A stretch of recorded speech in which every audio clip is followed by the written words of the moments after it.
जसं आपण बोलतो की दोन टर्म्स आता आहे, एक आहे मॉडर्न आर्किटेक्चर आणि एक आहे वास्तुशास्त्र. तर कसं कोरिलेशन आहे मॉडर्न आर्किटेक्चर आणि वास्तुशास्त्र? वास्तुशास्त्र हा शब्द आहे, पण जेव्हापासून वास्तू हा शब्द आलाय तेव्हापासून त्यातलं शास्त्र गायब झालं. जसं आता पुढे जाताना एक जो की वास्तुदोषामुळं जीवनाच्या दिनचर्येमध्ये समस्या येतात. कितीही मोठा वास्तुदोष असला तरी त्यावर उपाय माहिती आहे काय सांगितलं? स्वयं ब्रह्माजींनी महादोष असेल तर त्यावर एकच उपाय. लोकांनी कसं ओळखावं की हा खरा वास्तू कन्सल्टंट? ज्याला कोणताही वास्तू कन्सल्टंट तुमच्याकडे येतो, तुम्ही जर त्याला एक प्रश्न विचारलात ना की बाबा रे वास्तुपुरुष कसा झोपलाय, तो जर म्हटला ना. दुसरी गोष्ट, जर तो दिशेला झोन झोन बोलत असेल ना की हा झोन तो झोन. आपण म्हणतो की वास्तुदोष तर तोडफोड करून काढणं, तर हे वास्तु दोषचं निवारण करणं आहे? नाही नाही, कुठेच उल्लेख. ओके. तसा कोणी उल्लेख आणून दाखवावा, लाखभर रुपये घेऊन जावे इनामाची, बक्षीस. एवढं खुलं सांगतोय. तुम्हाला आश्चर्य वाटेल की भारतातल्या 99.99% घरांमध्ये वास्तू.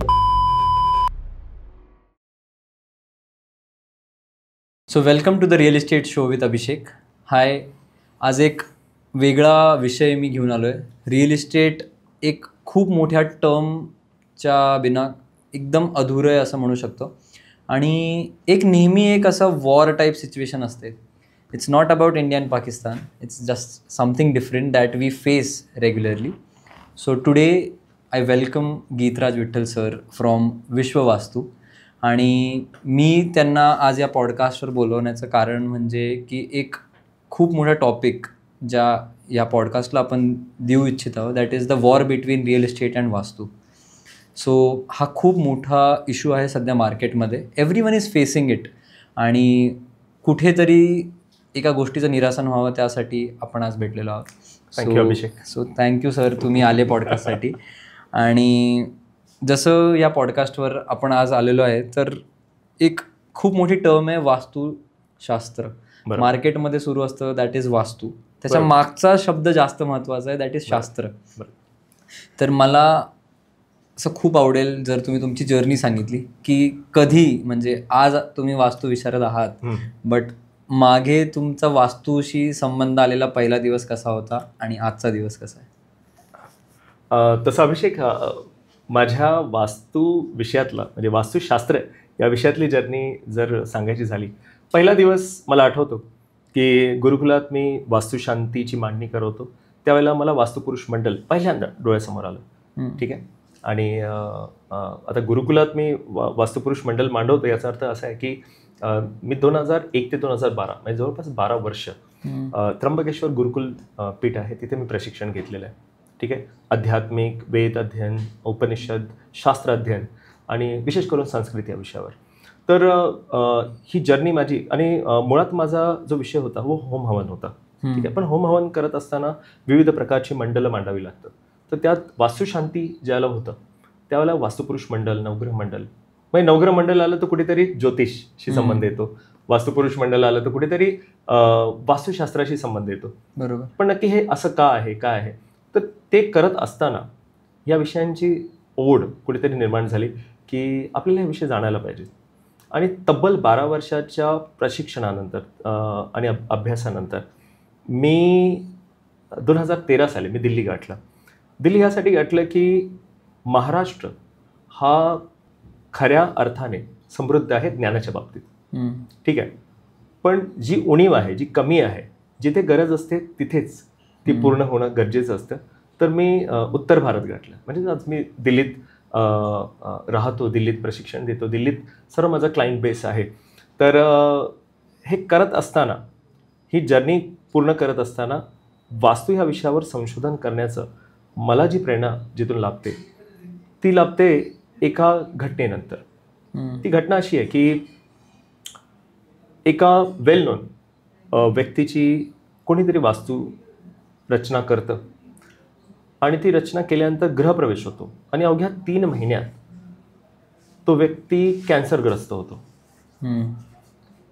आणि मजेची गोष्ट असं आहे की त्या व्यक्तीने वास्तू ह्यासाठी केलं होतं की त्याला कधी कोणत्याही प्रकारचा प्रॉब्लेम येऊ नये आणि सुख शांती लाभ. आणि सुख शांती आपलं. पण इथे उलट झालं. हम्म. तर हा आणि तो फार जवळचा व्यक्ती माझ्यासाठी. तर मला फार आश्चर्य वाटलं की अरे, आणि ज्या अर्थी तो दुःखी झाला आणि त्याने लाखो रुपये खर्च केले होते. विचार करा, ज्यावेळेला तुम्ही शास्त्राप्रमाणे रचना करता ना, त्यावेळेला बऱ्याच वेळेला तुमच्या सुविधा ज्या आहेत ना त्याच्यामध्ये कुठे ना कुठे कॉम्प्रोमाइज करावं लागतं. कारण काही नियम बांधले जातात दिशांचे, देवतांचे, वास्तुपुरुषाचे वगैरे. तर हे सर्व मर्मस्थानांचे. तर हे नियम पाळत असताना आणि हे नियम पाळत असून सुद्धा जर असं काही घडतंय तर नक्की ह्या विषयात थोडंसं, कारण त्या वास्तूची वास्तुशांती केली होती मी स्वतः.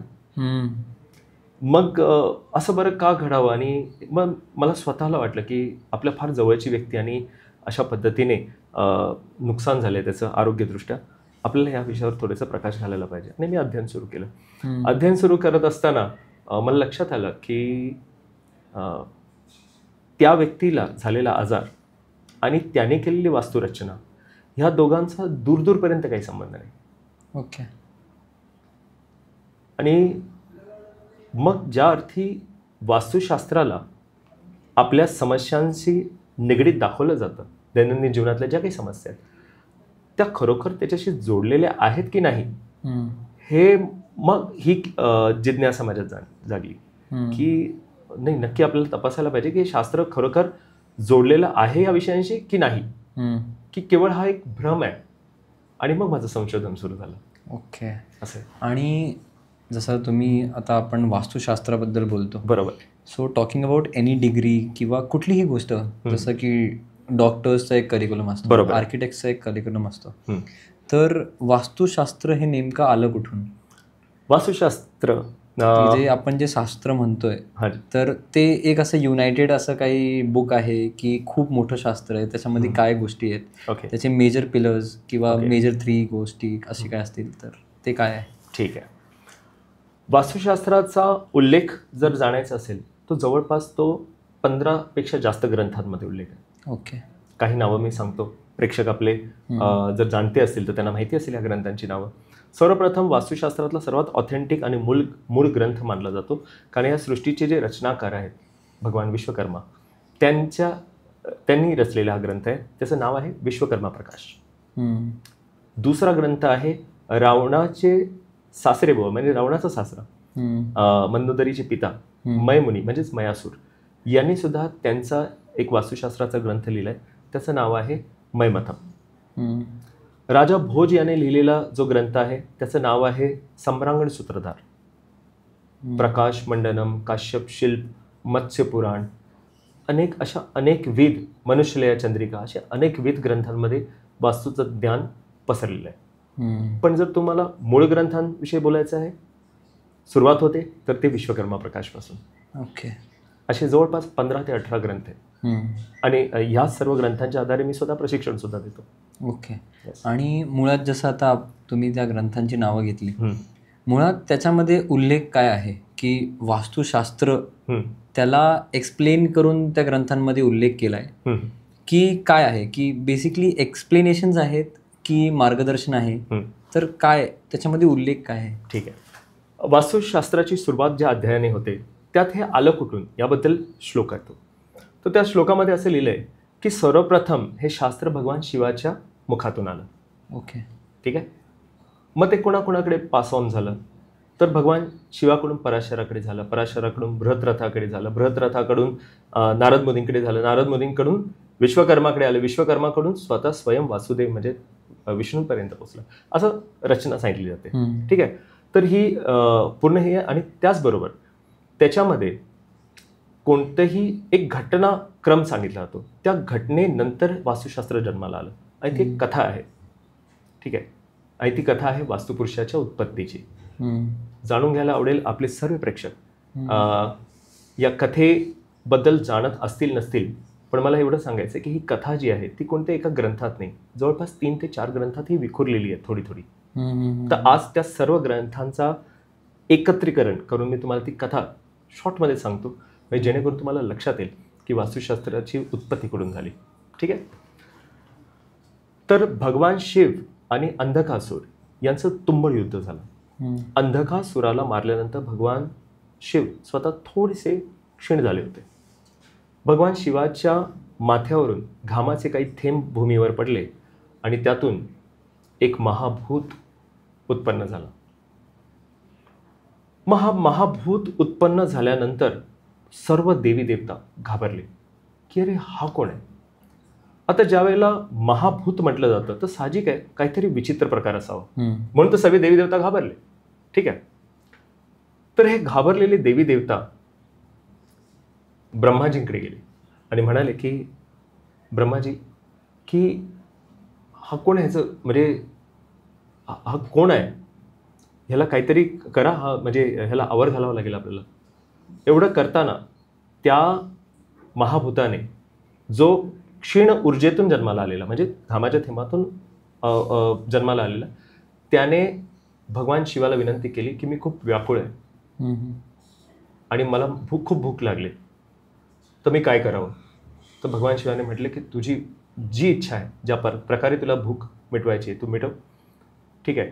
असं म्हटल्यानंतर त्याने सर्वात प्रथम अंधकासुराची डेड बॉडी खाऊन टाकली. असं करता करता तो एक एक गोष्ट उचलून जेवढ्या डेड बॉडीज पडल्या होत्या सर्व खायला सुरुवात केली.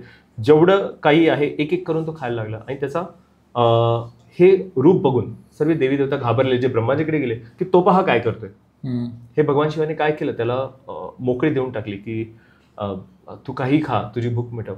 आपण त्याला नाही थांबवलं तर हा संपूर्ण सृष्टी संपवून टाकेल. तर भगवान ब्रह्मा जे आहेत ते म्हणाले प्रजापिता ब्रह्मा की निश्चिंत राहा, एक काम करा, सर्व एकत्र जा आणि त्याला जाऊन पाडा. ठीक आहे. तर सर्व देवी देवतांनी आपली ऊर्जा एकवली आणि त्याला पाडण्याचा प्रयत्न केला आणि तो पडला सुद्धा. ठीक आहे. पडला तर तो कसा पडला पता आहे, पालथा पडला, म्हणजे तोंडावर पडला. आता ही कथा इथे संपते असं आहे असं नाही. विश्वकर्मा प्रकाशमध्ये ही कथा इथे संपले, पुढची कथा दुसऱ्या ग्रंथामध्ये कंटिन्यू होते. पण काय झाली गंमत, वास्तू पुरुषाच्या स्थापनेबद्दल पण फार मोठं भ्रम किंवा चुकीचं ज्ञान लोकांपर्यंत पोहोचलं गेलं. लोकांना असं वाटलं की तो पालथा पडलेला आहे तो तसा स्थापन झाला.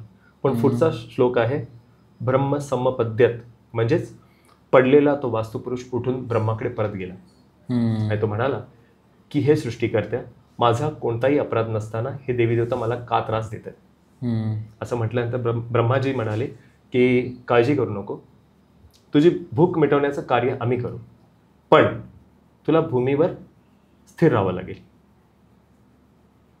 तर मग त्याला आशीर्वाद दिला की जर तू भूमीवर स्थिर राहिलास तर शहर, घर, वास्तू, नगर, किल्ला, विहीर, तलाव बनवताना वास्तू पूजा होईल आणि तुला तुझं बळी दिला जाईल किंवा तुझं भक्षण दिलं जाईल, तुझा नैवेद्य दिला जाईल. ठीक आहे. आणि तेव्हापासून त्याला वास्तुपुरुष हे नाव पडलं. हा वर प्राप्त करून तो वास्तुपुरुष जाऊन कसा झोपला, तो झोपला डाव्या कुशीवर, चेहरा खाली पाडून आणि पाय लांब करून. कारण या महाभूताचं वर्णन विश्वकर्मा प्रकाश किंवा अन्य ग्रंथात कुठेच नाही आहे. हा कसा दिसतो, आपल्या सर्व प्रेक्षक वर्गांना सांगायचं की त्यांनी जे वास्तुपुरुषाचं चित्र आजपर्यंत इंटरनेटवर पाहिले ते तसं नसून शास्त्रामध्ये त्याचा उल्लेख वेगळा आहे. तो उल्लेख असा आहे की मैमतम या ग्रंथामध्ये वास्तुपुरुषाचं वर्णन करताना 4 शब्द आलेले. ठीक आहे. शब्द आहे कुब्जा, कुटिलिंग, किंकृशम, अजानुबाहू. कुब्जा म्हणजे कुबड आलेला, कुटिलिंग म्हणजे कमरेत वाकलेला, त्यानंतर कृश म्हणजे हातापायाच्या काड्या झालेल्या एकदम, कृश सडपातळ एकदम, आणि अजानुभाव म्हणजे ज्याचे हात लांब आहेत गुडघ्यापर्यंत येतात. असा तो विचित्र प्राणी म्हणजे महाभूत प्रकट झाल्यानंतर देवी देवता का घाबरले तर ह्या विचित्र रूपामुळे. मग तो वास्तुपुरुष तो जाऊन भूमीवर झोपला गेला आणि मग सर्व देवी देवता त्याला अडवून धरण्यासाठी त्याच्या शरीरावर बसले.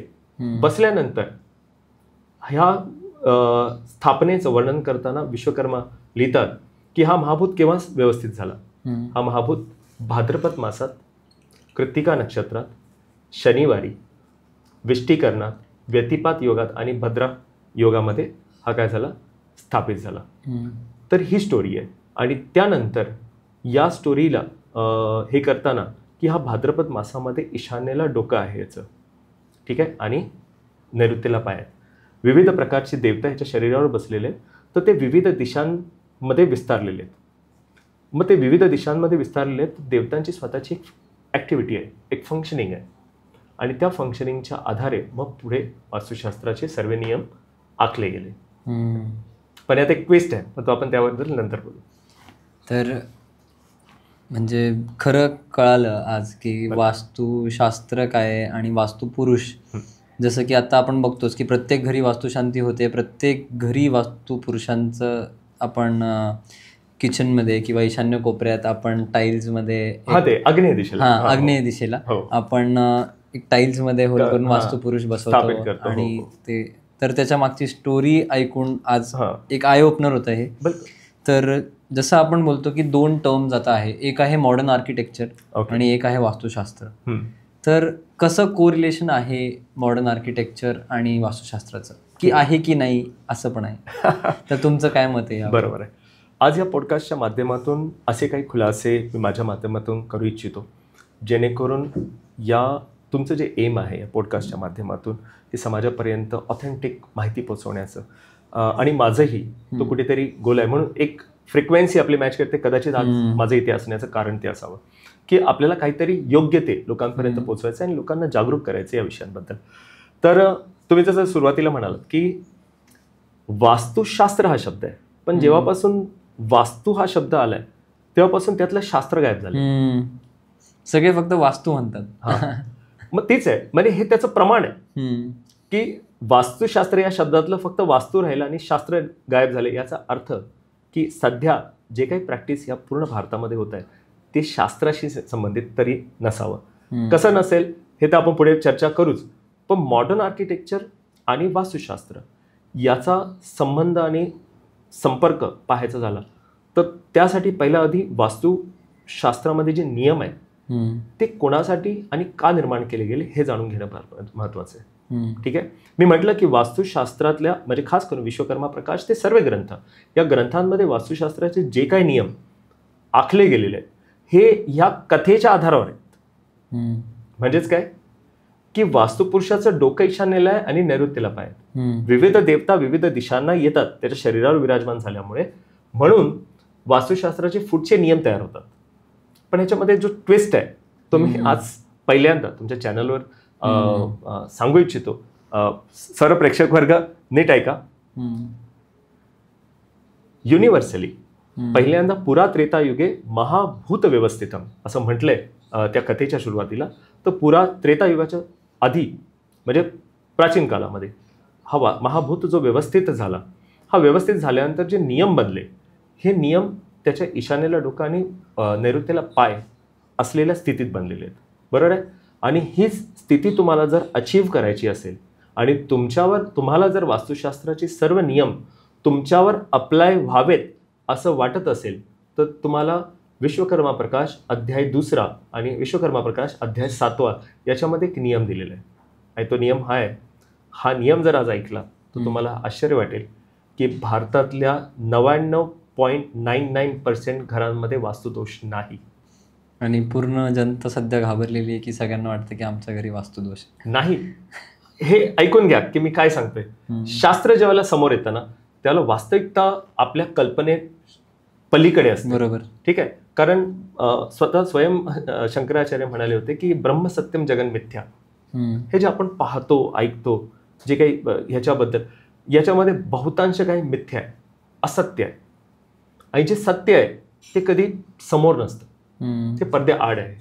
कारण मायेचा हे जगत काय मायेने भरलेलं आहे.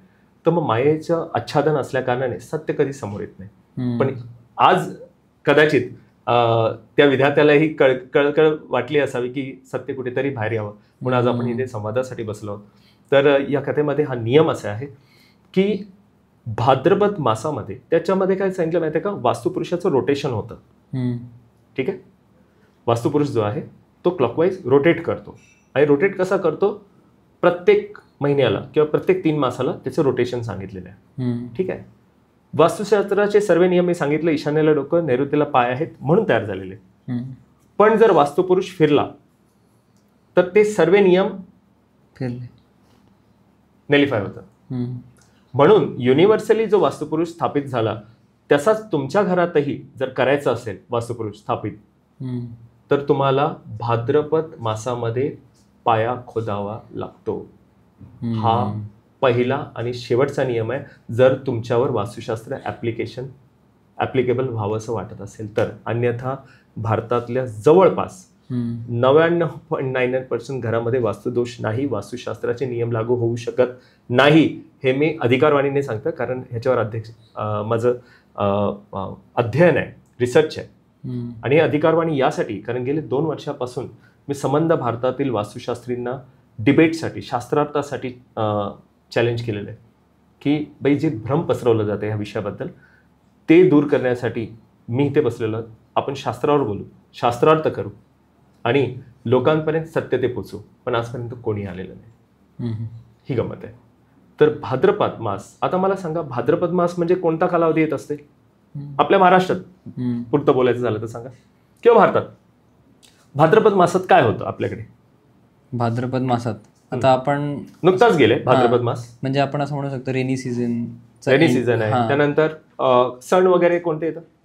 सण वगैरे येणारे सण आता गेलेल्यापैकी नारळी पौर्णिमा म्हणू शकतो आपण. ओके. किंवा नवरात्री गेले, त्यानंतर पितृपक्ष गेले, गणपती पण गेले. तर गणपती आणि पितृपक्ष हा जो कालावधी हा भाद्रपद मासाचा आहे. आणि लक्षात घ्या, आपल्या महाराष्ट्रात नव्हे संबंध भारतात पितृपक्षात कोणीही शुभ कार्य करत नाही. बरोबर. आणि भारतातली एकही वास्तू तिचा पाया भाद्रपद मासात खोदला गेलेला नाही.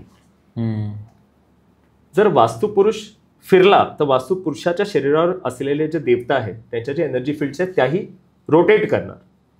आणि त्या जर रोटेट केल्या तर वास्तुशास्त्राचे जेवढे पण नियम ग्रंथामध्ये लिहिलेले आहेत हे तुमच्यावर लागू होत नाही. ही गंमत आहे. हे ते सिक्रेट आहे जे अद्यापही कोणालाही माहीत नाही. पण ह्या पॉडकास्टच्या माध्यमातून संबंध भारताला कळेल एवढं तर नक्की आहे. ओके. म्हणजे मुळात कन्क्लुजन आपण ज्या या टॉपिकवर बोललो त्याचं कन्क्लुजन आपण असं डिराईव्ह करूया की वास्तुदोषाचा ज्या लोकांनी भाद्रपद ह्या महिन्यामध्ये जेव्हा त्यांची कुठल्याही एका वास्तूचं भूमिपूजन केलं असेल, पायाभरणी केली असेल, खोदकाम केलं असेल, फक्त त्या लोकांवरच म्हणून तो जो पॉइंट 1 सोडलाय ना मी, योगायोगाने अनावधानाने नोविंगली अननोविंगली कुणाचं जर झालं असेल तर ठीक. अन्यथा ज्या अर्थी आपलं कल्चर आहे, ज्या अर्थी आपली मान्यता आहे, ज्या अर्थी सणांच्या वारांना किंवा पितृपक्ष किंवा भाद्रपद मास किंवा कोणत्या मासात काय कार्य करावं या संदर्भातली जी आपला इतिहास आहे त्याच्याप्रमाणे तर भाद्रपद मासात पितृपक्षात कोणत्याही घराचं किंवा कोणत्याही प्रकारचं शुभ कार्य होत नाही हे आपल्याला माहिती आहे. आपणही स्वतः करत नाही. बरोबर. तर कोण इतर घराचा पाया खोदणं किंवा घराला बांधकाम सुरू करणं किंवा घराची रचना करणं हे तर दूरच राहिलं. असं. तर जसं आता पुढं जाताना एक जो खूप मोठा विषय असतो की वास्तुदोषामुळं जीवनाच्या दिनचर्येमध्ये समस्या येतात किंवा खूप अडचणी येतात. आणि एक मान्यता अशी आहे की वास्तुदोष असला तर त्या गोष्टी होतात. तर त्यांचा काही संबंध आहे का की वास्तुदोष असल्यामुळं जीवनशैलीत त्रास होतो किंवा अशा गोष्टी? ठीक आहे. सर्वप्रथम वास्तुशास्त्रात दोष कोणते सांगितलेले आहेत आणि ते दोष कसे निर्माण होतात? तर वास्तुशास्त्रात जे दोष निर्माण होण्याचं कारण सांगितलेलं आहे ते निर्माणाच्या सोबतच होतं. निर्माण झाल्यानंतर रेडीमेड घरामध्ये घराच्या वापरामुळे कोणत्याही प्रकारचे वास्तुदोष होत नाहीत. निर्माणाच्या वेळी जे झालं तोच एक वास्तुशास्त्र म्हणजे वास्तुदोष. आणि कितीही मोठा वास्तुदोष असला तरी त्यावर उपाय माहिती आहे काय सांगितलं? काय? स्वयं ब्रह्माजीने महादोष असेल तर त्यावर एकच उपाय, वास्तुशांती माचरेत. म्हणजेच काय की जर कोणताही वास्तुदोष असेल, वाटलं, आठवलं तर एकच उपाय त्याचा, तो आहे वास्तुशांती करून घ्या. आणि आपल्या महाराष्ट्रात विशेष करून जो कोणी घर घेतो नवीन तो शास्त्रशुद्ध पद्धतीने वास्तुशांती करतोच. इतरांचं माहिती नाही, इतर राज्यात काय होतं मला माहिती नाही किंवा त्यांच्याकडे कोणत्या प्रकारची वास्तुशांती होते. पण महाराष्ट्रात मी स्वतः याज्ञिकी असल्या कारणाने मला माहिती आहे की आपल्याकडे शास्त्रशुद्ध पद्धतीने वास्तुशांती होते. तर वास्तुशास्त्रातच जो उपाय दिलाय म्हणजे अनावधानाने नकळत कोणता एखादा दोष झाला असेल निर्माणाच्या वेळेला, आणि त्यातून जर एखादा दोष झाला जरी असेल तरी तो वास्तुशांतीने त्याचं निराकरण होतं असं स्वयं ब्रह्मा सांगते, सृष्टीचं जगनियंता सांगते. आता याच्या पलीकडे मोठी रेमेडी काय असू शकते? आणि कन्सल्टंट कोण असू शकतो? जो सृष्टीचा रचयिता आहे तो सांगतो आपल्याला. तर ह्या तर काही खरंच खूप आय ओपनर गोष्टी आहेत. आणि त्यामध्ये माझं असं होतं की जसं वास्तुशास्त्र हे पुराणोक्त गोष्ट आहे, आणि तर त्या गोष्टीलाच घेऊन माझा एक विचार असा होता की आत्ता मॉडर्न डे लिव्हिंगमध्ये, मॉडर्न डे आर्किटेक्चरमध्ये जेव्हा आपण प्लॉट, घरं, बंगले या गोष्टींबद्दल बोलतो, तर ह्या सगळ्या गोष्टींवर वास्तुशास्त्र हे ॲप्लिकेबल होतं का, आणि कितपत त्याचा एक इम्पॅक्ट या गोष्टींवर असू शकतो? की आता आम्हीच ॲज अ बिल्डर जेव्हा आम्ही पुण्यामध्ये काम करतो, खूप लोकांचं सध्या तुम्ही पण होर्डिंग्स बघितले असतील की वास्तू कंप्लायंट होम्स, तर त्या सगळ्या गोष्टी आहेत का, की मॉडर्न डे लिव्हिंगमध्ये ह्या सगळ्या गोष्टींवर मान्यता आहे का, आणि खरंच यावर गोष्टींवर एक विचार विमर्श केला पाहिजे का नाही लोकांनी, की हे सगळं एक गिमिक आहे आणि लोकांना फसवलंच जात आहे, असं काही गोष्टी आहेत का? बरं, गेल्या 8 वर्षाच्या माझ्या प्रशिक्षण शिबिरांच्या माध्यमातून ज्यावेळेला वास्तुशास्त्र मी शिकवतो, इवन आता येत्या काही कालावधीत मी संबंध भारतासाठी म्हणजे जेवढे पण वास्तुशास्त्र शिकणारे जे इच्छुक आहेत त्यांच्यासाठी जवळपास 50 क्लासेस वास्तुशास्त्राचे फार क्षुल्लकशा ह्याच्यामध्ये, म्हणजे शास्त्र शिकण्याची जिज्ञासा आहे, पण ज्या प्रकारे व्यावसायीकरण झालंय, म्हणजे कन्सल्टंट्सच्या माध्यमातून, प्रशिक्षणाच्या माध्यमातून, रेमेडीजच्या माध्यमातून, तर लोकांना ऑथेंटिक गोष्ट शिकण्यासाठी इच्छा तर आहे, पण ज्या प्रकारे फीज वगैरे स्ट्रक्चर आकारलं जातं तर लोकांना फार भीती वाटते की म्हणजे एवढे पैसे टाकायचे का, हे करा. म्हणजे ते असेल सर्वसामान्य माणूस म्हणतो की माझी इच्छा तर आहे पण एवढे पैसे नाहीत माझ्याकडे. अशा सर्व लोकांसाठी फार चांगली सुवर्णसंधी मी आता येत्या कालावधीत आणणार आहे. परंतु शास्त्र शिकत असताना, शास्त्रामध्ये आणि मॉडर्न आर्किटेक्चर यांची सांगड घालत असताना आपल्याला लक्षात घ्यायचं आहे की शास्त्रामध्ये वास्तू दोष हा जो दिलेला आहे हा निर्माण कार्याच्या वेळेलाच दिलेला आहे. मी काय म्हटलं की निर्माण कार्य होत असताना जर काही दोष झाला आणि तो रेक्टिफाय करता नाही आला तर त्यावर उपाय पण एकच सांगितले, वास्तुशांती. याच्या पलीकडे दुसरा तिसरा कोणताही उपाय सांगितलेला नाही. आणि दुसरी गोष्ट, जर तो दोष निवारणार्थ उपाय सांगितलेला आहे तर साहजिक आहे की ते केल्यानंतर तो दोष निवारण व्हायला पाहिजे किंवा झालाय. ठीक आहे.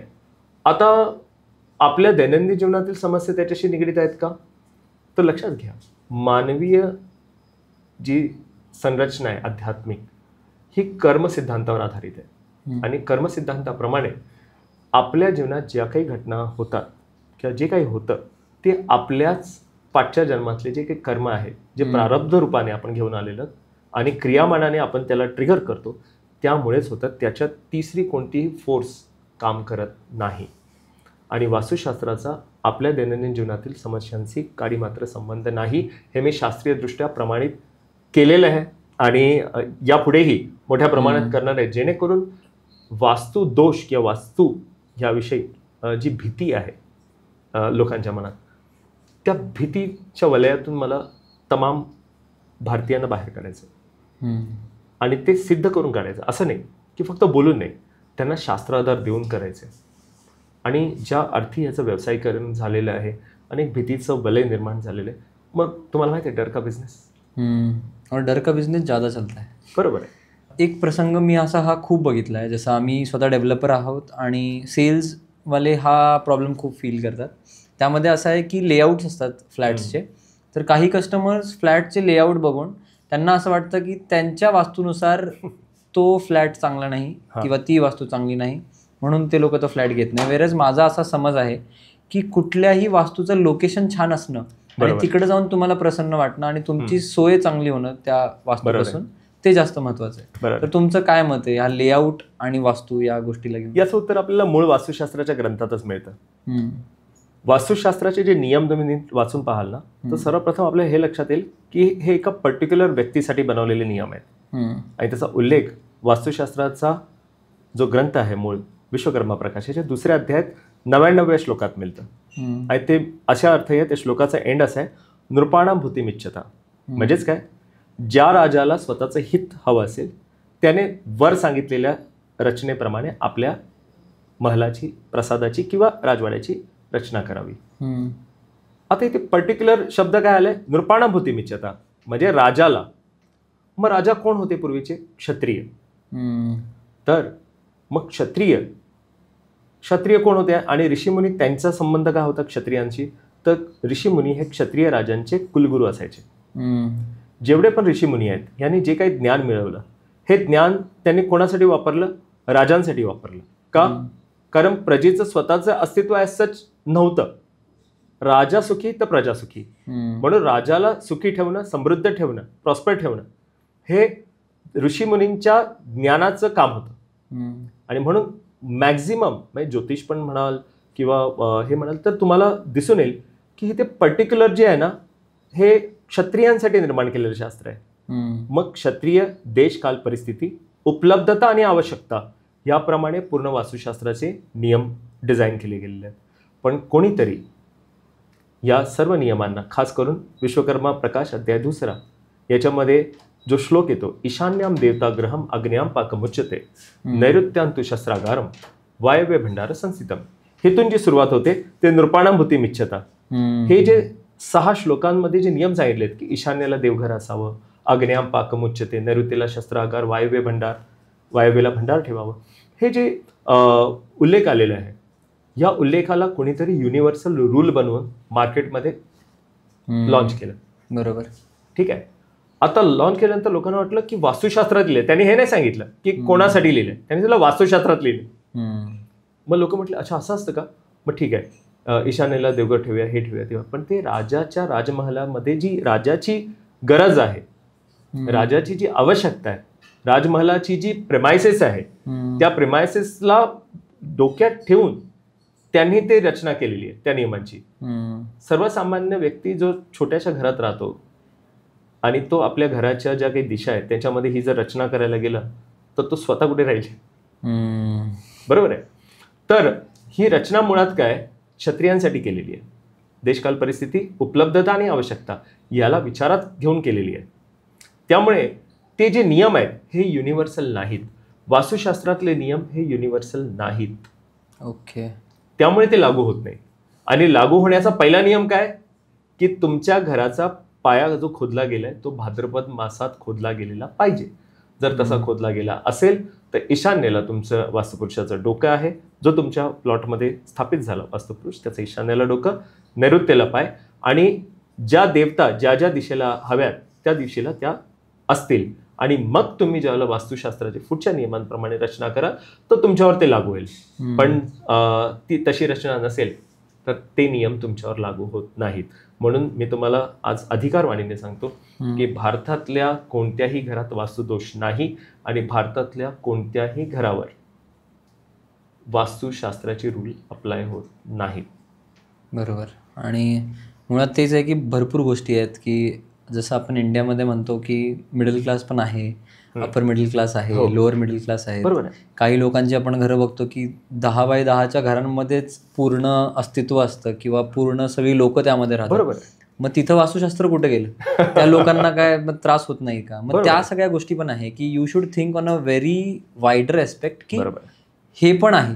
बरोबर. की ह्या गोष्टींना अगर ऍप्लिकेशन होत नसेल तर मग वास्तुशास्त्र काय, की वास्तुशास्त्र खूप मोठी गोष्ट आहे. इट्स नॉट अपॉन की तुमच्या हाऊस मध्ये काय प्रॉब्लेम्स आहेत. नाही, त्याचा समस्यांची काही नाही. एका भवनाची निर्मिती, एका महलाची निर्मिती किंवा एक इमारत एका राजासाठी आपण तयार करतोय तर राजाच्या पिढ्यानपिढ्या, म्हणजे असं नव्हतं की राजा उद्या कात्रजलाय तर आज हिंजवाडीला आहे, असं नाहीये. असं नाही की दुसरी पिढी इथे राहते. पिढ्यानपिढ्या एका महलात राहत होते. ठीक आहे. राजपरिवार असायचा. मग त्या राजपरिवाराला पिढ्यानपिढ्या राहायचं आहे तर पिढ्यानपिढ्या टिकणारं घर बनवावं लागेल. बरोबर. मग ते नियम काय सांगतात की भूमी चयनापासून, म्हणजे भूमी कोणती निवडावी, मग तिथून सुरुवात होते ती रचनेपर्यंत. त्यासाठी कोणकोणत्या दक्षता घ्याव्यात जेणेकरून त्या वास्तूचं आयुष्य 100 वर्ष, 200 वर्ष, 500 वर्ष राहील किंवा 1000 वर्ष राहील. या पद्धतीचे नियम त्यात सांगितलेले आहेत. बरोबर. ठीक आहे. त्याचा मॉडर्न आर्किटेक्चर किंवा आत्ताची जी घरं बनतात त्याच्याशी काही मात्र संबंध नाही. बरोबर. पण काय झालं माहिती आहे का, व्यावसायिकांनी काय केलंय, त्या पूर्ण विषयातला जर मी तुम्हाला सांगू आजचं वास्तुशास्त्र कुठे सुरू होतं आणि कुठे संपतं, तर तुम्हाला थोडक्यात सांगतो. विश्वकर्मा प्रकाश या ग्रंथातल्या दुसऱ्या अध्यायातले 7 श्लोक फक्त, आणि त्याच ग्रंथातल्या 7व्या अध्यायातले 16 श्लोक, हे एवढं घेऊन आजचं वास्तुशास्त्र बनलेलं आहे. त्याच्या पुढचं, त्याच्या मधलं आणि त्याच्या मागचं याचा कुणालाही अत्तापत्ता नाही.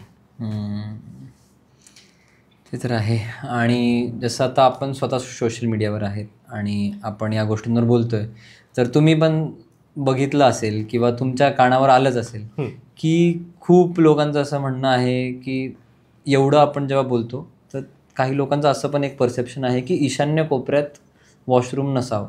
अच्छा. आणि ते वास्तुदोष आहे, तसं असेल तर खूप प्रॉब्लेम्स होतील. तर ह्यावर तुमचं काय मत आहे की हे कितपत योग्य आहे की हे फक्त फसवत आहेत? मुळात हा जो भ्रम आहे, या भ्रमाने जिथून जन्म घेतलाय ते स्थान आहे दिल्ली. दिल्ली स्थित काही वास्तू ब्रँड्स आहेत आणि काही सोशल मीडियावर प्रचलित वास्तुशास्त्री आहेत. त्यांनी ही भीती, हे भ्रम आणि हा अंधविश्वास पसरवण्याचं काम सुरू केलंय. उदाहरणार्थ, एक वास्तुशास्त्री सांगतो की ईशान्येला टॉयलेट असेल तर कॅन्सर होतो. टॉयलेट किंवा किचन असेल तर. बघा, ओके, याचा काही सायंटिफिक पुरावा आहे का? तर नाही. शास्त्रीय पुरावा नाही. वास्तूप्रमाणे, ॲज पर वास्तू के अनुसार, वास्तू सांगितल्याप्रमाणे कुठे लिहिले वास्तू? नाही, आम्हाला माहिती आहे होतं, पण शास्त्रात कुठेतरी असेल ना नमूद. तर आज शास्त्रात काय नमूद आहे हे आज तुमच्या चॅनलवर मी सांगतो. कोणीही वास्तुशास्त्राचा मैमतम ग्रंथ उचलावा, ठीक आहे, त्या ग्रंथाच्या 26व्या अध्यायात जावं आणि तिथे एक श्लोक दिलेला आहे. तो श्लोक असा सांगतो की ईशान्य दिशेला तुम्ही टॉयलेट करू शकता. आता हा ग्रंथ लिहिणारे कोणी सर्वसामान्य लोक होती का? साक्षात मयासूर म्हणजे दिव्य सतयुगातले ज्या शक्ती होत्या यांच्या माध्यमातून हे शास्त्र तयार झालं. विश्वकर्मा, जगनियंता, जगाची सृष्टीची रचना करणारे, त्यांनी काही नियम बनवले. मला सांगा, त्यांनी परमिशन दिले आणि कोणीतरी येऊन सांगते की कॅन्सर होतो, ठीक आहे. आणि ह्याच भ्रमाला, या भ्रमाचा भोपळा फोडण्यासाठी आणखी एक उदाहरण देतो तुम्हाला. मानसार ग्रंथातला 36वा अध्याय, या अध्यायामध्ये एक श्लोक येतो. म्हणतात ना की ईशान्य दिशा पाण्याची असते, तिकडे अग्नी ठेवू नये, ठीक आहे. तर तो श्लोक असा सांगतो, उत्तर ईशान्य पर्जन्ये सर्वेषां पचनालयम. उत्तर दिशा जी पाण्याची आहे, ईशान्य दिशा जी पाण्याची आहे, तिथे सर्वांचं पचनालय म्हणजे स्वयंपाकगृह असावं, असं मानसार ग्रंथाच्या 36व्या अध्यायात लिहिलंय. म्हणजे तुम्ही सोशल मीडियावर की वास्तू दोष क्रिएट होणारे जे काही मॅनमेड, मानवनिर्मित जे काही नियम तुम्ही ऐकता आणि त्याचे दुष्परिणाम ऐकता, त्या उलट शास्त्रामध्ये, जिथून हे शास्त्र जन्म घेतं त्या शास्त्रामध्ये परमिशन दिलेली आहे. विचार करा. म्हणजे ह्या सर्व बाबी लोकांपर्यंत पोहोचणं गरजेचं आहे. पण भीतीचं साम्राज्य कसं असतं ते तुम्हाला आजकालच्या सोशल मीडियातल्या ज्या कमेंट्स आहेत, ज्या पद्धतीने लोकांपर्यंत भीती पसरवली जाते, त्यातून तुम्हाला वक्तव्य कळतं आपल्याला की हे सरासरी घाबरवण्याचं कारण आहे. पण ह्याला कुठेतरी कायदेशीर आळा बसावा, ह्याला कुठेतरी शास्त्रीयदृष्ट्या आळा बसावा, कुठेतरी ह्याला वैज्ञानिकदृष्ट्या आळा बसावा, यासाठी आम्ही प्रयत्नशील आहे.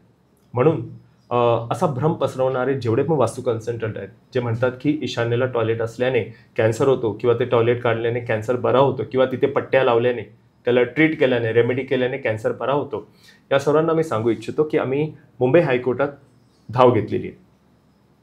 कशासाठी?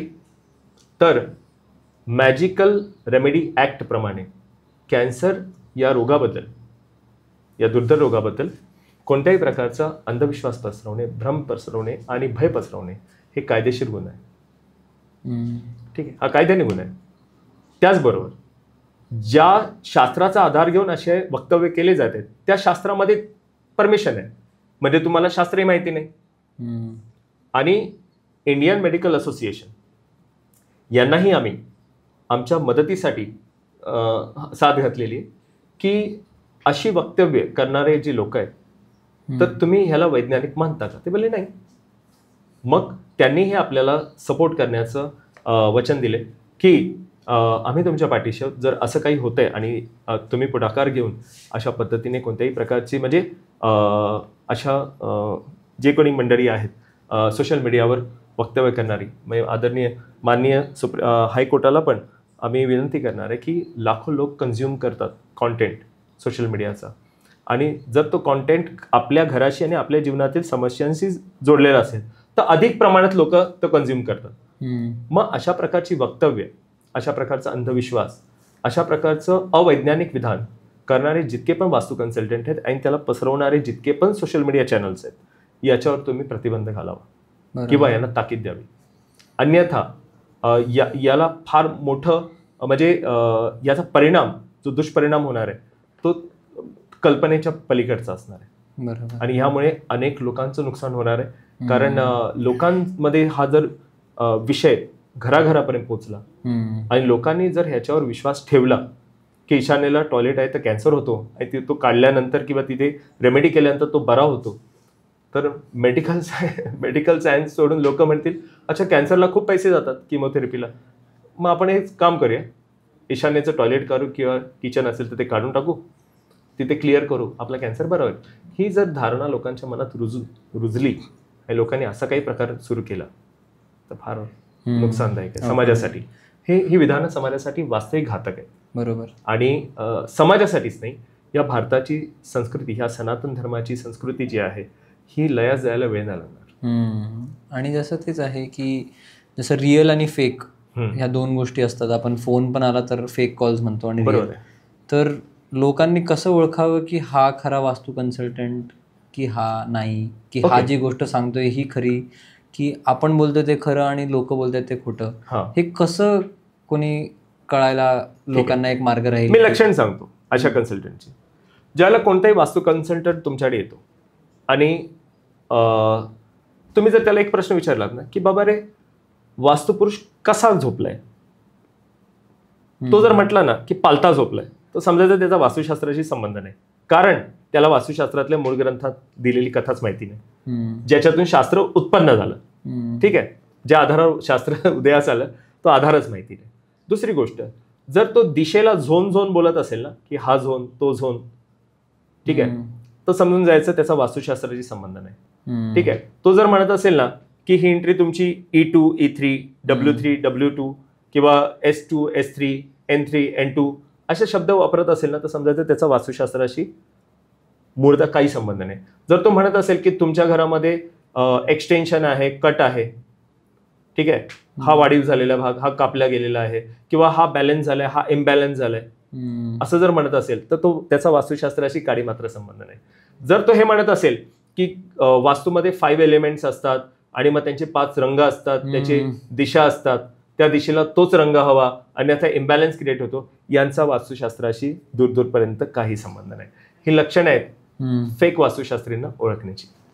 ओके, म्हणजे मुळात खूप गोष्टींचा आपण बद्दल बोललो की ज्या आपल्याला जे लोक वाटतात की हे खरंच वास्तू कन्सल्टंट आहेत आणि ह्यांनी सांगितलेल्या रेमेडीजमुळे गोष्टी होतात, तर वास्तुशास्त्रामध्ये हा पण एक खूप मोठा शब्द आहे की रेमेडीज. हो हो. तर तुम्हाला त्यांच्याबद्दल काय म्हणणं आहे की रेमेडीज काय गोष्ट आहे? ठीक आहे, तुम्हाला एक उदाहरण देतो. वास्तुशास्त्रामध्ये रेमेडीजसाठी कोणती रिझल्ट मॅनिफेस्ट करण्यासाठी काही रेमेडीज दिल्या जातात. ठीक आहे, त्या रेमेडी आहेत हत्ती, धावणारे घोडे, कुबेराची मूर्ती, पिरॅमिड, कबूतर म्हणजे कॉपर वायर किंवा कबुतरांची जोडी, गरुड पक्षी किंवा सिंहाचं प्रतीक किंवा अन्य असे प्रतीक आहेत, घुबड, असे बरेचसे रेमेडीज दिले जातात. तर त्यातून वास्तुदोष किंवा तुम्हाला वास्तू एनहान्स करता येते किंवा वास्तूची रेमेडीज करता येतात. ठीक आहे, किंवा रंगाच्या पट्ट्या वगैरे वगैरे वगैरे. तुम्ही राजा भोजने लिहिलेला सम्रांगण सूत्रधार या ग्रंथात जा आणि त्याच्यात अप्रोज्य प्रयोज्यम नावाचा अध्याय वाचा आणि त्याच्यामध्ये राजा भोज घरामध्ये कोणत्या मूर्त्या आणि कोणते प्रतीक न ठेवण्यासाठी तुम्हाला हे देतोय, दंडक देते किंवा तुम्हाला सावधान करते, ते वाचा आणि तुम्हाला आश्चर्य वाटेल वास्तुशास्त्राच्या नावाखाली ज्या रेमेडी आज घरात लोकांना वास्तुदोष निवारणासाठी किंवा काही मॅनिफेस्टेशनसाठी दिल्या जातात, मुळात त्याच गोष्टी त्या ग्रंथामध्ये नाही ठेवायला सांगितल्या आहेत. त्या जर ग्रंथात असतील, म्हणजे त्या ग्रंथात दिलेल्या वस्तू जर तुमच्या घरात वास्तुदोषाच्या निवारणार्थ ठेवल्या असतील तर असं सांगितलंय की आर्थिक नुकसान होतं, व्यसन वाढतं आणि विचित्र प्रकारच्या घटना जीवनात घडायला सुरुवात होतात, असं सुद्धा सांगितलेलं आहे. त्यात मग कुबेराची मूर्ती असेल, त्यात कबुतरांची जोडी असेल, गरुड असेल किंवा ससाणा असेल, हत्ती असेल, घोडे असतील, या सर्व प्रकारची जी चित्र आणि मूर्त्या आणि प्रतिमा आहेत यांना शास्त्राने मज्जाव केलेला आहे. म्हणजे पहा, म्हणजे वास्तविकता किती दूर आहे. का दूर आहे? कारण जेवढे पण वास्तू कन्सल्टंट आहेत हे कधीच ह्या मूळ शास्त्रातील ग्रंथांचा उल्लेख पण करत नाही. त्यांना माहिती आहे की आपल्या तोंडून जर एखाद्या ग्रंथाचं नाव निघालं आणि एखादा हुशार निघाला क्लायंट आणि त्याने एखादं पुस्तक मागून वाचलं आणि त्याला कळलं की अरे आपल्या घरात वास्तूच्या नावाखाली जे काही झालंय त्याचा मूळ वास्तुशास्त्राशी संबंधच नाहीये, मग आपण पैसे कसले मोजलेत, लाखो रुपये रेमेडीजचे, कन्सल्टन्सी फीज मोजले, नक्की आपल्या घरात झालंय काय? मग तसं काही होऊ नये म्हणून ह्या कन्सल्टंटच्या तोंडातून कधीही काय नाही निघत, वास्तुशास्त्रातल्या मूळ ग्रंथांची नावं नाही निघत. दुसरी गोष्ट, यांचं प्रशिक्षण हे फार कमालीचं आहे की बरेचसे वास्तू कन्सल्टंट डॉक्टरेट, आचार्य, वास्तु आचार्य असे काही शब्द लावून फिरतात आपल्या नावापुढे. ह्यांना ह्या पदव्या देतो कोण? भारतात किंवा विदेशात अशा कोणत्या युनिव्हर्सिटीज आहेत ज्या तुम्हाला PhD करून घेत आहेत तुमच्याकडून वास्तुशास्त्रावर? ठीक आहे, असं कोणते म्हणजे कोणते प्रशिक्षण संस्था आहेत अशा जे ह्या प्रकारची प्रशिक्षणं घेतात? कोणी नाही. ह्या सर्व डिग्रीज फेक आहेत. आणि वास्तुशास्त्राचे कोर्स काय माहिती आहे का? 2 दिवसाचा कोर्स, 4 दिवसाचा कोर्स, याच्या पलीकडे वास्तुशास्त्राचे कोर्स नाही चालत. कोर्सचे मध्ये पण हाईट सांगतो तुम्हाला. 21 रुपयाचा व्हॉट्सअप कोर्स, 49 रुपयाचा व्हॉट्सअप कोर्स, 199 रुपयाचा झूम लाईव्ह जे आहे ना ऑनलाईन कोर्स, यातून तयार झालेले वास्तुशास्त्री 80% आहेत मार्केटमध्ये. म्हणजे ज्यांना मूळ कोणत्या शास्त्रग्रंथात वास्तुशास्त्र नमूद आहे हेही माहिती नाही विचाराल तर. ही अवस्था आहे. तेच आहे, म्हणजे मुळात आपण कुठल्या डॉक्टरकडे जातो त्यांचा लायसन नंबर असतो, डिग्री असते, सर्टिफिकेट. तुम्ही टॅक्सीमध्ये बसले तरी त्याच्याकडे बिल्ला असतो की हा टॅक्सी ड्रायव्हर बरोबर आहे किंवा हा सरकारने मान्य केलेला आहे. पण या गोष्टी वास्तूमध्ये नाही आहेत म्हणून खूप जास्त कंटेंट आहे मार्केटमध्ये आणि कोणाचा ताळमेळ नाहीये की काय खरं आणि काय खोटं. तर जसं आपण म्हणतो की वास्तू दोष तर तोडफोड करून काढणं, तर हे वास्तू दोषचं निवारण करणं आहे का? नाही. शास्त्रामध्ये त्याचा उल्लेख नाहीये. शास्त्रामध्ये निर्मिती कशी करावी, त्याला शास्त्रीय नियम कोणते पाळावे. वास्तू दोषांबद्दल असं शास्त्रांमध्ये लिहिलं आहे का की तोडफोड केली तर? नाही, कुठेच उल्लेख नाही. ओके. तसा कोणी उल्लेख आणून दाखवावा, जागेवरून लाखभर रुपये घेऊन जावेत इनामाचे बक्षीस स्वरूपात, एवढं खुलं सांगतो मी. कारण हे सर्व ग्रंथ फुडून पाठी आणि पाठून पुढे सर्व प्रकारे अध्ययन करून झालेलं आहे. याच्यामध्ये जे सध्या मॉडर्न वास्तू या वास्तूच्या नावाखाली जे शास्त्र विकलं जाते, वास्तविक त्याचा मूळ शास्त्राशी काही मात्र संबंध नाही. जसं आता अजून एक गोष्ट, जसं आता मी जे गोष्ट तुम्हाला विचारतोय हे सगळे लाईव्ह मी फेस केलेल्या गोष्टी आहेत. बरोबर. तर त्यामध्ये एक असं की प्लॉटिंग व्यवसाय हा पुण्यामध्ये खूप आहे. तर त्यामध्ये एक असतं की कॉर्नर प्लॉट्स नको, कॉर्नर प्लॉट्सला खूप नेगेटिव्हिटी असते, किंवा ट्रायंग्युलर नको, ओव्हल शेप नको, हे असे प्लॉट्स नको. तर काय आहे की असं काही उल्लेख आहे का की चौरसच हवा प्लॉट? म्हणजे मला मान्य आहे की कन्व्हिनियन्स जास्त असतो त्या प्लॉटवर, कुठल्याही वास्तूचं निर्माण करणं सोपं आहे म्हणून चौरस प्लॉट असावा. पण या प्लॉट्सचा काही गुन्हा आहे का मग वास्तुशास्त्रात? यांनी काही चूक केली आहे का? शास्त्रामध्ये विविध आकारच्या प्लॉटचा पहिल्याच अध्यायात उल्लेख आहे. भूमिलक्षण म्हणजे तुम्ही निर्माण करताय, पण निर्माण करण्याआधी जमीन तर बघून घ्या कशा प्रकारची आहे. तर त्या अध्यायांमध्ये, पहिल्याच अध्यायामध्ये देवदुर्लभ आकार सांगितलेले आहेत. ठीक आहे, चौरसाकार, आयताकार, ठीक आहे, वृत्ताकार, लिंगाकार, सर्वतोभद्र आकार, त्यानंतर त्रिशूलाकार. ठीक आहे, त्रिशूलाकार तर फार कमालीचा आहे. तुम्हाला माहिती आहे ह्या त्रिशूल आकारामुळे वास्तूमध्ये जे काही वास्तू कन्सल्टंट सांगतात ना, तुमच्या घराचा हा कोना कट झालेला आहे किंवा हा वाढलेला आहे, ठीक आहे, तो जो मिथ आहे, त्रिशूल आकाराचा एक प्लॉट आहे तर त्याच्यामध्ये किती कट असतील? खूप म्हणजे काउंट पण नाही करता येणार, म्हणजे ते 3 तर वरतीच हा, झाले मग बरोबर खाली. आहे. तर शास्त्र जर अशा आकाराच्या प्लॉटला हं, जर देवदुर्लभ बनतोय, हं, मग जे तुमच्या आयताकार किंवा चौरस घरामध्ये येऊन एखादा कॉर्नर कट झालेला असेल, तिथे येऊन तुम्हाला शहाणपण शिकवणारे जे वास्तू कन्सल्टंट आहेत, की हा कट झालेला आहे, हा एक्सटेंड झालेला आहे, मग तो नियम तर इथेच नलिफाय होतो. मग त्याचा काही अर्थच राहत नाही बरोबर. की एवढे कट असणारा प्लॉट जर स्वतः वास्तुशास्त्रात नमूद आहे हं, आणि देवदुर्लभ म्हटलेलं आहे, म्हणजे देवा नाही दुर्लभ, हं. तर आपण तर सर्वसामान्य लोक आहेत. बरोबर. आणि मुळात जसं आता आपण बघतो की कुठला पण एक प्रॉब्लेम असेल तर एक खूप मास ऑडियन्स असते जो ते फेस करत असते. बरोबर. जसं की कोरोनामध्ये प्रॉब्लेम होता कोरोनाच, आणि पूर्ण सगळेच लोक फेस करत होते. बरोबर आहे. तर जसं आता मी असं कन्सिडर करतो या सिच्युएशनमध्ये की वास्तू इज अ इशू, आणि खूप ऑडियन्सेस त्याला केटर करतायत, जसे की बरोबर आहे. बिल्डर्स सफर करतायत, आर्किटेक्ट्स, इंजिनियर्स म्हणा किंवा कस्टमर्स म्हणा, आणि मास ऑडियन्स पूर्ण.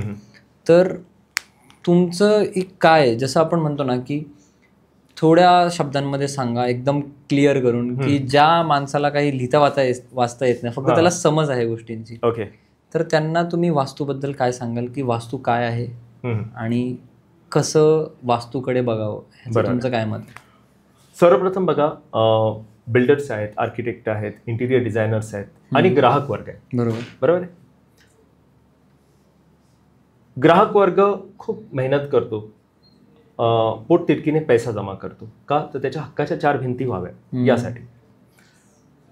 मेट्रो शहरामध्ये मुंबई पुण्यासारखे शहरं आहेत, या शहरांमध्ये लोक हाऊस म्हणून घर नाही घेत, नीड, गरज म्हणून घेतात. ठीक आहे. आता त्या गरजेतही अशा प्रकारचं जर वातावरण निर्माण झालं की हे नको, ते पाहिजे, म्हणजे ते नको, असं जर काही सुरू झालं, तर त्यांनी त्यांची गरज भागवावी की वास्तुशास्त्रीचे चोचले भागवावे, हा महत्वाचा विषय. दुसरी गोष्ट, एक बिल्डर बनण्यासाठी काय शिक्षण लागतं? सिव्हिल इंजिनियर असावं लागतं. एक आर्किटेक्ट बनण्यासाठी मला वाटतं 5-1 वर्षाचा कालावधी, 5 वर्ष. आणि एक इंटिरियर डिझायनरचा कोर्स मला वाटतं 2 ते 3 वर्षाचा, समथिंग 3 ते 4 वर्षाचा कालावधी असेल. एका वास्तुशास्त्रीचं शिक्षण काय माहीत नाही. त्याने प्रशिक्षण कुठून, कसं आणि किती वेळाचं घेतलंय नाही माहिती. त्याला शास्त्राधार आहे की नाही आहे नाही माहिती. म्हणजे ज्यांना शिक्षण आहे, ज्यांनी रात्रभर जागून प्रोजेक्ट्स कंप्लीट करून आर्किटेक्ट झालेत, ज्यांचं मेहनत आहे, ठीक आहे, ज्यांची इंटिरियर डिझायनर्स, ज्यांची क्रिएटिव्हिटी आहे, ज्यांनी त्यासाठी वेळ दिला, कोर्सेस केले, स्वतःला तेवढं त्या विषयातलं तज्ज्ञ बनवलं. आता कोणीतरी अशिक्षित आणि अशास्त्रीय व्यक्ती येऊन त्यांना शिकवते की बाबा रे, 5 वर्षाचा हा जो प्रोजेक्ट तू केलायस, ज्याच्यात तू लँड विकत घेतलीस, त्याचं टायटल क्लिअर केलंस, परमिशन्स घेतल्यास, इन्व्हेस्टमेंट केलीस, एवढं मोठं स्ट्रक्चर उभं केलंस, ठीक आहे, आणि OC आणि CC देऊन तू तो प्रोजेक्ट कंप्लीट केलास, तो पूर्ण प्रोजेक्ट अशास्त्रीय आहे. म्हणजेच काय, अशास्त्रीय व्यक्ती येऊन सांगते की तुझा प्रोजेक्ट वास्तुशास्त्राप्रमाणे. आर्किटेक्टला येऊन एक व्यक्ती शिकवतो. आर्किटेक्टचं काम काय, तो स्पेस मॅनेजमेंट त्याच्याकडे आहे, त्याला जी जागा मिळाली त्या जागेत त्याला तो प्रोजेक्ट बसवायचा आहे, ऑप्टिमम यूज. बरोबर आहे. आता तिथे एक व्यक्ती येऊन सांगणार की तुझं हे इथे नकोय, ते तिथे नकोय, ते तिथे नकोय, ते तिथे नकोय. ठीक आहे. एक इंटिरियर डिझायनर ज्याचं क्रिएटिव्हिटीच्या बळावर तो एका स्पेसला, एका जागेला जिवंत करतो. ठीक आहे. कोणती रँडम अशी जागा द्या एका चांगल्या इंटिरियर डिझायनरला, म्हणायचं ह्याला टॉप नॉच इंटिरियरने तू सजव, तो त्या जागेचं नंदनवन करतो, त्याच्या बुद्धीच्या जोरावर, क्रिएटिव्हिटीचा, आर्टच्या जोरावर. आता वास्तुशास्त्री येऊन काय करतो माहिती आहे का, की वास्तुशास्त्रामध्ये 5 तत्व आहेत, 16 दिशा आहेत, 5 तत्वांचे 5 रंग आहेत, ते 16 दिशांमध्ये विभागलेले आहेत. पिवळा, निळा, लाल, हिरवा आणि पांढरा. याच्या पलीकडे रंग वापरायचे नाहीत. तेही ह्या दिशेला हा रंग नको, त्या दिशेला तो रंग नको, असं म्हटल्यानंतर एक क्रिएटिव्ह व्यक्ती ज्याने एवढं प्रशिक्षण घेतलंय, मेहनत केली, तो आता त्या व्यक्तीचं ऐकतोय ज्याला रंगसंगतीचा गंध देखील नाही. एक स्पेस अशा पद्धतीच्या रंगसंगतीत कसा दिसेल याचं भानही नाही, फक्त शास्त्राचा आधार घेऊन काहीतरी नॉनसेन्स सांगण्याचा प्रयत्न करतोय. पण तरी सुद्धा त्याला ऐकावं लागतं. का? तर तो क्लायंटचा कन्सल्टंट आहे. बघा इथे काय होते गंमत. ओके, त्यानंतर ह्या दिशेला हे नको, त्या दिशेला ते नको. मग ही जी डिस्टर्बन्स आहे हा वारंवार येत असल्याने काही इंटिरियर डिझायनर्सला वाटलं की का नाही आपणच शिकावं वास्तुशास्त्र. आधी एका कन्सल्टंटमुळे मर्यादा आल्या, आता ही मंडळी वास्तुशास्त्रात उतरली आणि ह्यांनी स्वतःचं आणखी नुकसान करून घेतलं. कारण जे काही सो कॉल्ड मॉडर्न वास्तू आहे त्याचे जे काही नियम आहेत आणि जे काही किचकट प्रकार जो चाललेला आहे शास्त्राच्या नावाखाली, तो शिकल्यानंतर एका इंटिरियर डिझायनरची क्रिएटिव्हिटी मरून जाते. टाळच लावून घेतो तो. क्रिएटिव्हिटीला इथे काही स्कोप नाही, हा विषय लोकांच्या जीवनामनाशी संबंधित आहे असं समजून लोकांच्या संबंधित आहे. मी जर काही चुकीचं केलं तर बाबा रे याचं नुकसान होईल, तर त्याची जे लिमिट्स आहे ना तो श्रिंक होतो, क्रिएटिव्हली पण आणि मेंटली पण. राईट. आणि त्याला जे परस्यू करायचं, त्याला जे द्यायचं आहे जगाला, तो त्यात कुठेतरी वैगुण्य निर्माण होतं, त्यात कुठेतरी व्यंग निर्माण होतं. ठीक आहे. तर मला ग्राहक वर्ग खास करून ज्याने कष्टाचे पैसे एकत्र केलेत आणि घर घेतोय, तर मला ह्या पॉडकास्टच्या माध्यमातून लोकांना सांगायचं आहे की आपल्याकडे जे काही वास्तुशास्त्राच्या नावाखाली जे काही मॉडर्न वास्तू प्रॅक्टिस केलं जातं, त्या मॉडर्न वास्तूचा मूळ शास्त्राशी काही मात्र संबंध नाही. आणि मूळ शास्त्र तुमच्यावर लागू व्हायचं असेल तर तुमच्या घराचा पाया हा भाद्रपद मासामध्ये खोदला गेलेला असावा, अन्यथा तुमच्यावर वास्तुशास्त्रातले किंवा वास्तुशास्त्रातल्या ग्रंथातले जे काही नियम दिलेले आहेत ते लागू होत नाहीत. आणि ह्या पॉडकास्टच्या माध्यमातून डेव्हलपर्स असतील, आर्किटेक्ट्स असतील किंवा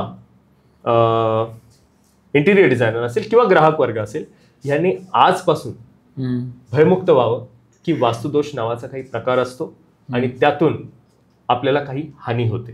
ही जबाबदारी घ्यायला मी तयार आहे, कारण त्या पद्धतीचा वेळ, त्या पद्धतीचं अध्ययन या विषयाला मी दिलेलं आहे, केलेलं आहे आणि जबाबदारीने हे विधान करते मी. आणि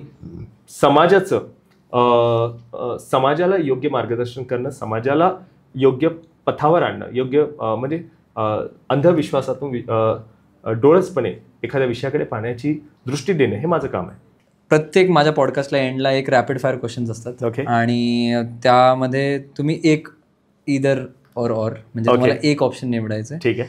तर त्याची सुरुवात आहे, आपण पटकन उत्तरं देऊया त्याची. ओके. तर फर्स्ट आहे, वास्तू हे शास्त्र की अंधश्रद्धा?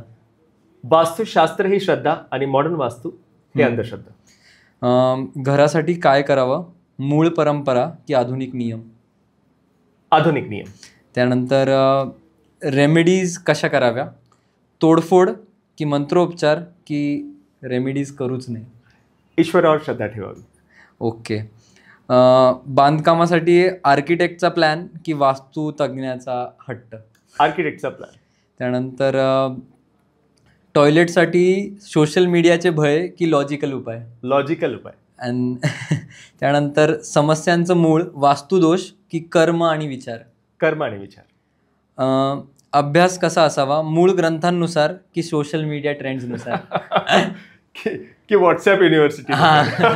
तर मूळ ग्रंथानुसार. So basically this is a fun element too, म्हणजे की लोकांना कळायला पाहिजे की काही गोष्टी खरंच फनी आहेत आणि त्यांना फन म्हणूनच घ्याव्या आणि काय जास्त इम्पॉर्टंट आहे. So thank you sir, it was a great podcast. म्हणजे खूप काही नॉर्मल बेसिक गोष्टींवर आपण बोललो, बट त्या गोष्टींना घेऊनच खूप प्रॉब्लेम्स होते मार्केटमध्ये आणि खूप एक परसेप्शन वेगळंच बनवलेलं आहे. बरोबर आहे. मला माहिती आहे की एका पॉडकास्टमुळे किंवा एका वक्तव्यामुळे किंवा एका भेटीमुळे त्या गोष्टी सॉल्व्ह नाही होणार. बरोबर आहे. किंवा ती अंधश्रद्धा लगेच निघून नाही जाणार. बट समवेअर एक कहा है किसी ने कि एक के करने से क्या फर्क पडेगा, लेकिन एक एक के करने से पडेगा. तो वो बडी चीज आहे. अँड मी म्हणेल की तुम्ही जे लढा जो तुम्ही चालवलाय, कॅरी ऑन अँड समवेअर तुम्हाला यश मिळेल, because may the best win असं सगळे म्हणतात आणि सच्चाई तो जीत, मतलब जीत तो सच्चाई की. So thank you sir. Yes, thank you for watching the podcast till here. जर तुम्ही या एंडपर्यंत आलाय तर खूप वेळ देऊन तुम्ही एक पॉडकास्ट ऐकला असेल आणि खूप एन्शियंट टाइम्सपासून तर मॉडर्न डे आर्किटेक्चरपर्यंत आपण आलो आहे आणि बेसिकली खूप मेस आहे मार्केटमध्ये की यू डोंट नो की व्हॉट एक्झॅक्टली इज राईट आणि काय चुकीचं आहे. तर त्या सगळ्या गोष्टींवर आपण बोललो आहे. मला माहिती आहे की एकाच्या बोलल्याने एवढा फरक नाही पडणार की ते बोलतायत तर ते खरं आहे का एवढे सगळी लोकं बोलत आहेत ते खरं आहे. बट समवेअर जे प्रिसिजन असतं किंवा ग्रंथ असतात त्यांच्याबद्दल ज्ञान असणं आणि त्यावर विचारविमर्श करून जेव्हा ते इथपर्यंत आलेत आणि त्यांनी त्यांचं ज्ञान दिलं आहे, तर मला असं वाटतं की आपण एवढा तर इनिशिएटिव्ह घेऊ शकतो की ChatGPT तर आहेच, तर let's cross check and make things better.